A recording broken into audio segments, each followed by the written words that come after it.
matagal ng panahon na ginagamit nila ang pagtagpi-tagpi sa mga aklat Katoliko, dapat lang na sasagutin natin at ibubuko natin. Tulad nito, Munting aklat Katoliko. Ang pamagat po ay katisismo. Ito po ay tinagalog ng paring si Luis de Abesquita. Pakinggan po ninyo ang kanyang sinasabi dito sa pahina 79 pagkatapos po at 82. Pagbangon mo sa banig, sabi, natutulog ka. Gusto kasi banig noon no? Ngayon, hindi na yata uso banig Pagbangon mo sa banig, agad kang manikluhod sa harap ng isang krus o isang mahal na larawan. Bakit daw? Ituloy natin. Kung maninikluhod ka sa tapat ng altar, magwika ka ng ganito, sinasamba kita. pero alam niyo ba anong nakasulat sa binasa ng ministro na pinagtagpi-tagpi? Ito ang nakasulat, mga kapatid. Ayan, makita ninyo ang pagkakaiba.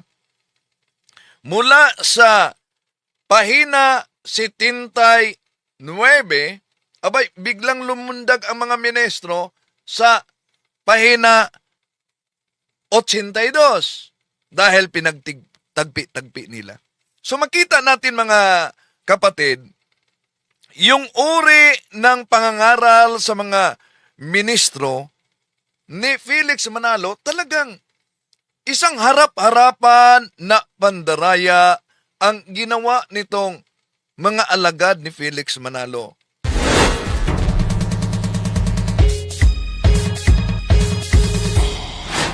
Kumusta? Welcome. Itong inyong lingkod, Brad Wendell Talibong sa Catholic Faith Defenders National Office. Muling makasama ninyo sa pagkakataong ito, mga mahal na kapatid, at inaniyahan natin ang ating mga suking taga-subaybay. Huwag kalimutang pindutin ang like sa ating live at huwag din kalimutang mag-subscribe at pindutin ang bell button para updated kayo, mag-comment at i-share ninyo. Inaniyahan namin kayo pala na mag-subscribe sa kay Kabornok na Factbusters PH, mga kapatid. Sa link. Ito ang bagong channel ng Factbusters PH. At meron din akong pangalawang channel, Pananampalataya at Katwiran. Ito, Pananampalataya at Katwiran channel. So, inanyayahan natin ang ating mga suking taga-subaybay na mag-subscribe dito at kay Kabornok. Sa pagkakataong ito, tatalakayin din natin, mga mahal na kapatid, itong matagal ng tuligsa sa ating mga kapatid sa ibayong pananampalataya, lalo na ang Iglesia ni Kristong Tatag ni Felix Manalo. Yung paggamit nila sa mga aklat Katoliko na pinagtagpi-tagpi nila. Ito pong mga aklat na ito, mga napakalumang aklat, matagal ng panahon na ginagamit nila ang pagtagpi-tagpi sa mga aklat Katoliko, dapat lang na sasagutin natin at huwag kayong magalit kung sasagutin natin at ibubuko natin. Tulad dito, Munting aklat Katoliko. Ang pamagat po ay katisismo. Ito po ay tinagalog ng paring si Luis de Abesquita. Pakinggan po ninyo ang kanyang sinasabi dito sa pahina 79 pagkatapos po at 82. Pagbangon mo sa banig, sabi, natutulog ka. Gusto kasi banig noon no? Ngayon, hindi na yata uso banig Pagbangon mo sa banig, agad kang manikluhod sa sa harap ng isang krus o isang mahal na larawan. Bakit daw? Ituloy natin. Kung maninikluhod ka sa tapat ng altar, magwika ka ng ganito, sinasamba kita. Kung pansinin ninyo, mula sa pahina 79 at lumundag sila sa pahina 82 para lang ipagtagpi-tagpi at idugtong-dugtong ang nakasulat sa katisismo ni Father Luis de Amasquita. Ito ang makita natin sa kanilang TV screen habang nangaral. Pero alam niyo ba anong nakasulat sa binasa ng ministro na pinagtagpi-tagpi? Ito ang nakasulat, mga kapatid. Sa pagbangon mo sa banig, ay agad kang manikluhod sa harap ng isang krus o sa isang mahal na larawan. Mangyaring ang tanda ka muna at saka magdasal ng tatlong ama namin sa Santissima Trinidad. Sa Diyos Ama ay hihingi ka ng pananampalataya, 10 ng pag-alaala nang di mo siya makalimutan. Sa Diyos Anak ay daraing ka ng pananalig at pati pa naman ng bait na kikilala mo sa Kanya, sa Espiritu Santo. O yan, makita ninyo ang pagkakaiba. Mula sa pahina 79, abay, biglang lumundag ang mga ministro sa pahina 82 dahil pinagtagpi-tagpi nila. So makita natin, mga kapatid, yung uri ng pangangaral sa mga ministro ni Felix Manalo, talagang isang harap-harapan na pandaraya ang ginawa nitong mga alagad ni Felix Manalo sa libro ni Padre Amisqueta, mga kapatid, na ang pamagat ay katisismo. So, pinagputol-putol nila ito. Oh? Sa kanilang atake sa pananampalataya ng simbahang Katoliko. Imagine, binasa nila, sa pagbangon daw sa banig. Balikan natin ang ministro nila, ha, na nagpahayag, pakinggan ninyo. Munting Aklat Katoliko. Ang pamagat po ay katisismo. Ito po ay tinagalog ng paring si Luis de Amasquita. Pakinggan po ninyo ang kanyang sinasabi dito sa pahina 79, pagkatapos po at 82.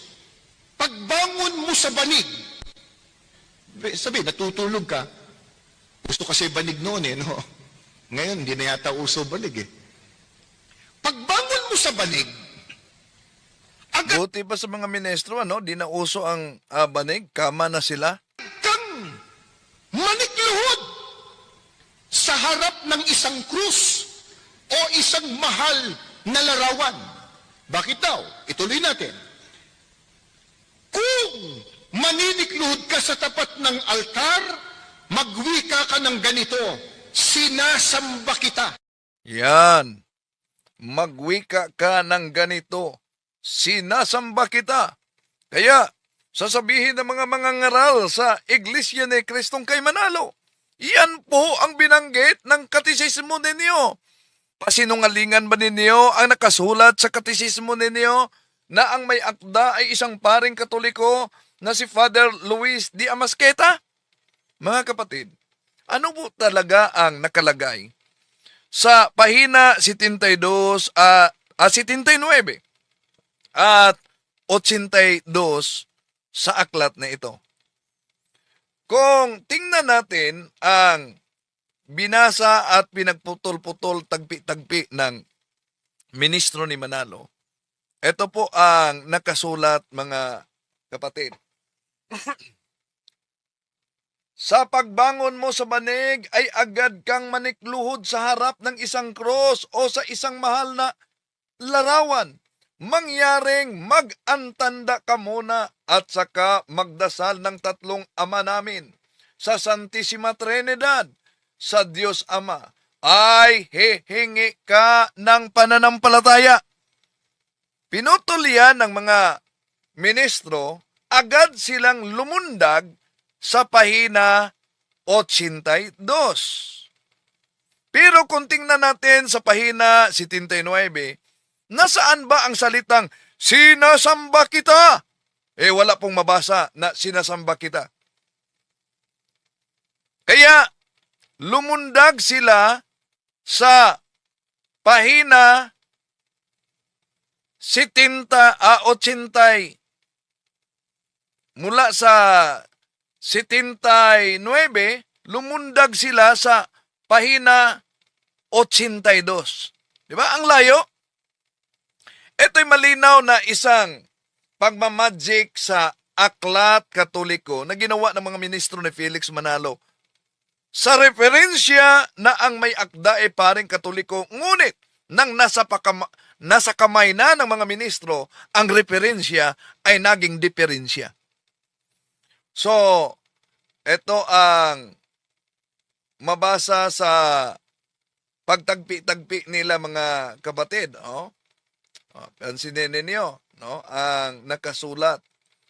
Sa pagbangon mo sa banig, ay agad kang manikluhod sa harap ng isang cross o sa isang mahal na larawan. At ito, dinugtong nila ang nakasulat sa 82. Kung manikluhod ka sa tapat ng altar, magwika ka ng ganito, sinasamba kita. At matagal ng panahon, ginagamit nila ito na propaganda, mga mahal na kapatid. At kung sasagutin natin, abay, may mga nagkomento, galit ba kayo sa INC? Hindi. Nilantad lang natin ang naturang taktika. Dahil pinagsama nila ang dalawang konteksto, mga kapatid, mula sa magkaibang pahina sa aklat na katisismo. Para ang referensya ay magiging diferensya. Kaya nga, dinugtong-dugtong nila, sa pagbangon mo sa banig ay agad kang manikluhod sa harap ng isang cross o sa isang mahal na larawan. Kung manikluhod ka, dinugtong nila ang 82, sa tapat ng altar, magwika ka ng ganito, sinasamba kita. Itong ganitong style na pagtagpi-tagpi at pagchap-chap sa magkaibang konteksto ay malinaw na isang pandaraya, mga kapatid. Sa pahina pa lang, pahina 79, pahina 30, pahina 82. Di po ba? Sa pahina pa lang, napakalayo na. Ibig sabihin, magkaiba ang konteksto, magkaiba ang topic na tinutukoy diyan. Sa pahina 79, walang masama ang pahayag diyan na dahil kung tingnan natin sa Biblia, kahit sa Biblia, yun ang ginawa ni Propeta Josue. Sa Josue Kapitulo 7, versikulo 6, eto, si Joshua, and the leaders of Israel tore their clothing in dismay, threw dust on their heads, and bowed down, facing the ark of the Lord until evening. O si Josue lumuhod sa harap ng arka. At alam niyo na yung arka na yan ay may dalawang larawan ng mga kerubin o anghel na mabasa natin sa Numbers chapter 7 verse 88. Whenever Moses went into tabernacles to speak with the Lord, he heard the voice speaking to him from between the two cherubim. Above the ark covers the place of atonement that rests on the ark of the covenant. The Lord spoke to him from there. So, diyan, makita natin na ang Diyos mismo ay nakipagtagpo kay Moises sa pamamagitan ng dalawang larawan na kirubin. So sa pahina 82 mga kapatid, walang binamanggit diyan na imahen o larawan. Ang binamanggit lang ay altar. Tanong, ito po bang palaging tumutuligsa sa pananampalatayang Katoliko? Meron ba silang altar? Tulad sa mabasa natin sa Isaiah chapter 19 verse 19 na may monumento ng Panginoon at may altar ng Panginoon? Meron ba sila o stage lang? So, kahit pa sabihin ng mga ministro ni Felix Manalo, ang altar ng mga Katoliko ay may mga larawan at may mga rebulto ng mga santo. Hindi pa rin nangangahulugan mga kapatid na sinasamba na ang mga imahen ng mga santo na nasa altar. Dahil tulad na ng ginawa ni Haring Solomon, di mo ba lumuluhod siya sa harap ng altar habang nagdarasal? Asan yan mabasa? Nasa Unang Hari, Kapitulo 8, 1 Kings, chapter 8, verse 54. Ito mabasa natin. When Solomon finished offering this entire prayer of petition to the Lord, he rose from before the altar of the Lord, where he had been kneeling with his hands outstretched toward heaven. So, diyan makita natin na ang propeta ng Diyos ay lumuluhod sa harap ng altar. Kaya, ang pahayag sa pahina 82 nitong katesismo na ang may akda ay si Father Luis de Amisquita mga kapatid, at yung binasa nating 1 Kings chapter 8 verse 54, parehong-parehong nakaluhod sa harap ng altar at nagdarasal. So ano? Ang mga imahen ba na nasa altar, yun po ba'y Diyos-Diyusan? Hindi po. Kundi ang mga imahen ng mga larawan na nasa altar, mga kapatid, ay nagpaalala lang sa mga bayani ng ating pananampalataya. Kaya malinaw at napakalinaw na isang uring pandaraya o isang panluloko o isang panliling lang ang ginawa nitong mga ngaral sa iba yung pananampalataya na binanatan ang ating pananampalataya gamit ang pagtagpi-tagpi sa mga aklat Katoliko sa magkaibang konteksto, sa magkaibang pahina para sa kanilang paninira sa pananampalatayang Katoliko. Ngayon, ano pa ang argumento nila? Basta daw nakaluhod, alam nyo ba? Basta daw nakaluhod, ibig sabihin ay pagsamba na yan. Oh, basta nakaluhod, pagsamba na yan. Yung pagluhod, katumbas nun, pagsambe. Oh, pansin niya ha? Ang pagluhod, katumbas ay pagsamba. At sa Biblia po, yung pagluhod, katumbas nun, pagsambe. Ito po, babasahin ko po itong awit 95. Ang talata po ay 6. Pakinggan po ninyo. O magsiparito kayo, tayo'y magsisamba at magsilukod. Tayo'y magsiluhod sa harap ng Panginoon na may lalag sa atin. Yung pagluhod, katumbas pagsambe. Yung pagluhod, katumbas pagsambe. Yan. Ang pagluhod daw ay katumbas sa pagsamba. Kung iyon ang kanilang aral, pagluhod katumbas sa pagsamba, tingnan nyo, ang mga ministro lumuluhod sa harap ni Eduardo. O yan. Ibig ba sabihin na ang mga ministro na ito'y sumamba mismo kay Eduardo Manalo? Dahil sila'y lumuluhod sa harap mismo ni Eduardo Manalo? O, Ano ang palusot ng mga ministro dahil sa pagluhod sa harap mismo ni Eduardo Manalo? Una, wala naman tayong binabanggit na kapag ka lumuhod, automatic, ang katumbas doon ay pagsamba. Wala. Oh, yan. Wala silang doktrina na kapag lumuluhod, katumbas daw pagsamba. Ano ito? At sa Biblia po, yung pagluhod, katumbas yun, pagsamba eh. Ito po, babasahin ko po itong awit 95. Oh, wala daw. Dahil nakita na yung mga ministro lumuhod sa harap mismo ni Eduardo Manalo. Kaya mga kapatid, sa mga nagsubaybay at sa mga kasalukuyang nagsaliksik, sana sa ating pagsagot na ito, mabuksan ang inyong isipan, mga mahal na kapatid, na hindi totoo na pag nagdarasal tayo sa harap ng larawan o rebulto ng mga santo, habang nakaluhod, pag Diyos na sa mga larawan. Bakit? Hindi porke nananalangin tayo na nakaluhod at kaharap natin ang larawan ay ng mga santo ay Diyos-Diyosan na.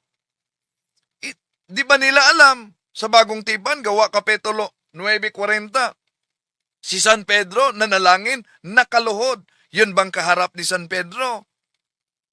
Ibig ba sabihin, Diyos-Diyosan na? Josue Kapitulo 7, versikulo 6, si Propeta Josue nanalangin sa Diyos sa harap ng dalawang larawan ng mga kerubin na nakaluhod. Ibig ba sabihin, yung larawan ng mga kerubin ay Diyos-Diyosan na?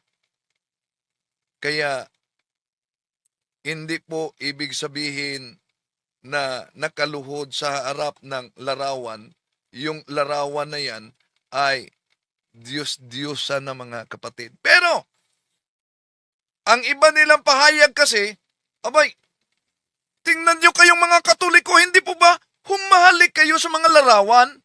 Bakit? Pag hinalikan ba ang larawan, ibig ba sabihin, ang larawan ng mga santo, Diyos-Diyosan na? May mabasa ba na pag humalik ka sa larawan, diniyos mo na ang larawan? Baka nakalimutan nila. Roma 16:16, magbatian kayo ng banal na halik. O kung ang paghalik ay pag Diyos-Diyos na, ba't inutos magbatian kayo ng banal na halik? Bumabati sa inyo ang lahat ng mga iglesia ni Kristo. Abay, magpalakpakan ang INC diyan. Bakit? Squatter sila sa pangalan niyan.